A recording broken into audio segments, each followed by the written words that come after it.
A ver, ¿qué lleva a una persona a cometer actos de violencia masiva que en apariencia no tienen ningún sentido? Para encontrar la respuesta no vale con mirar solo el acto final. Tenemos que meternos en la cabeza del asesino, en la historia que se cuenta a sí mismo para justificar lo que parece impensable. Hoy vamos a analizar precisamente eso, la narrativa que se esconde detrás de la violencia más extrema. Para que nos hagamos una idea, pensemos en este caso.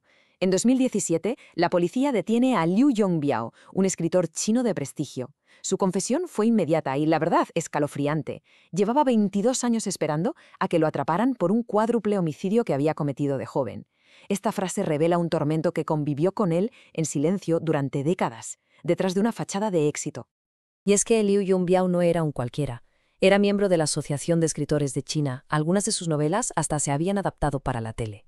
Su vida pública era un éxito rotundo, pero escondía un secreto terrible.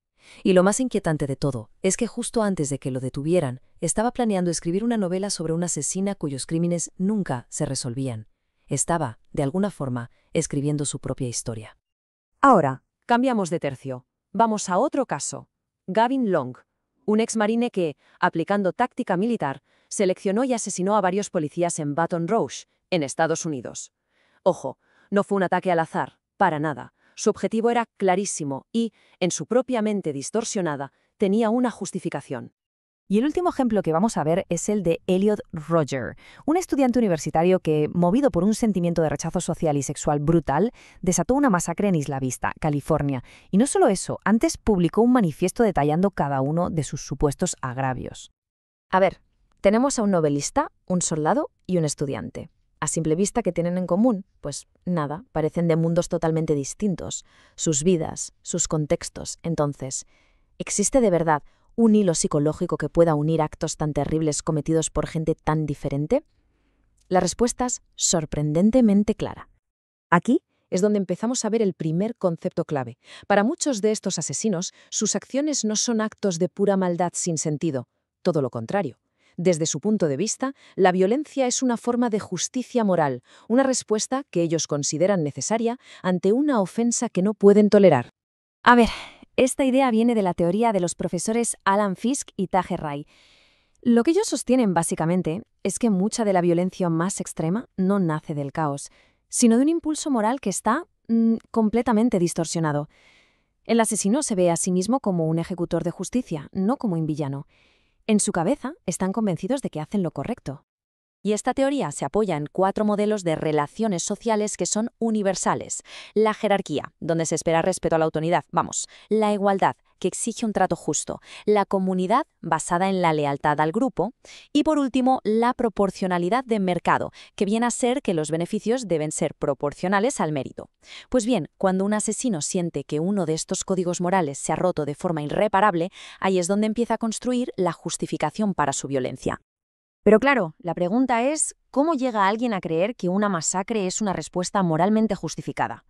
Pues aquí entra en juego el poder de la narrativa personal, la historia que el asesino se ha estado contando a sí mismo durante años. El punto crucial es este. Los seres humanos interpretamos el mundo a través de relatos. No vemos la realidad en bruto, sino la historia que construimos sobre ella. Y esto es tan cierto para cualquiera de nosotros como para alguien que planea un acto de violencia extrema. Su identidad es el resultado directo de la historia que se ha contado sobre su propia vida.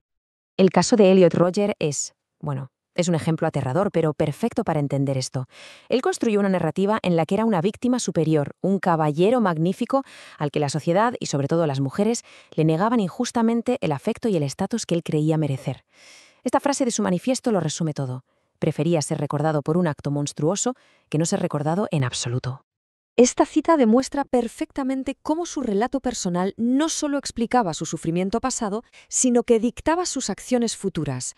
Su masacre no fue un impulso, no, fue el clímax premeditado de su propia historia, una venganza que él consideraba justa y desde luego absolutamente merecida.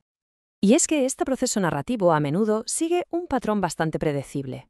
Suele empezar con una frustración crónica, mucho acoso o aislamiento. Esta tensión se va acumulando y acumulando, sin un sistema de apoyo. Luego, un evento devastador actúa como la gota que colma el vaso. A partir de ahí, la persona empieza a fantasear con un acto violento para restaurar su poder, que finalmente culmina en el ataque, casi siempre en un lugar con un alto valor simbólico. Pasemos a ver cómo todo esto construye el objetivo final. La violencia no es solo una venganza contra los demás, sino un acto de aniquilación y creación. El asesino busca destruir una identidad que odia para forjar una completamente nueva a través de la masacre. El sociólogo Jack Katz explica que estos asesinos no solo atacan a otras personas, sino a su propia persona. Y con personas se refiere a la versión de sí mismos que creen que los demás ven y juzgan. Es un intento a la desesperada por destruir la imagen de alguien débil, raro o humillado que sienten que la sociedad les ha impuesto. El objetivo es una transformación radical, de ser débil a ser temido, de ser humillado a ser respetado, aunque sea a través del terror, de ser invisible a ser recordado para siempre, y de ser ignorado a tener el control absoluto, aunque solo sea por una última y terrible vez. Y por eso las masacres a menudo no ocurren en lugares aleatorios, son íntimas. Adam Lanza atacó a la escuela donde sufrió acoso. El tirador de la iglesia de Texas eligió el lugar donde esperaba encontrar a la suegra a la que culpaba de sus problemas. Y Andreas Lubitz estrelló el avión que simbolizaba sus sueños rotos de ser piloto. El lugar es parte del mensaje. En resumen, cuando combinamos un profundo sentimiento de agravio moral con una poderosa narrativa personal de victimización, el resultado puede ser catastrófico. La violencia se convierte en una conclusión lógica dentro de la historia del asesino. Así que el punto crucial es este. No podemos entender estos actos como simples explosiones de locura. Son el final premeditado de una historia personal, una historia donde el asesino no es el villano, sino el héroe trágico que imparte justicia en un mundo injusto, forjando con sangre una identidad inmortal. Y esto nos deja con una pregunta fundamental. Si entendemos que en la raíz de esta violencia hay una historia, una narrativa de agravio que crece hasta salirse de control, ¿podemos, como sociedad, intervenir en esas historias? ¿Podemos ayudar a escribir un final diferente antes de que sea demasiado tarde?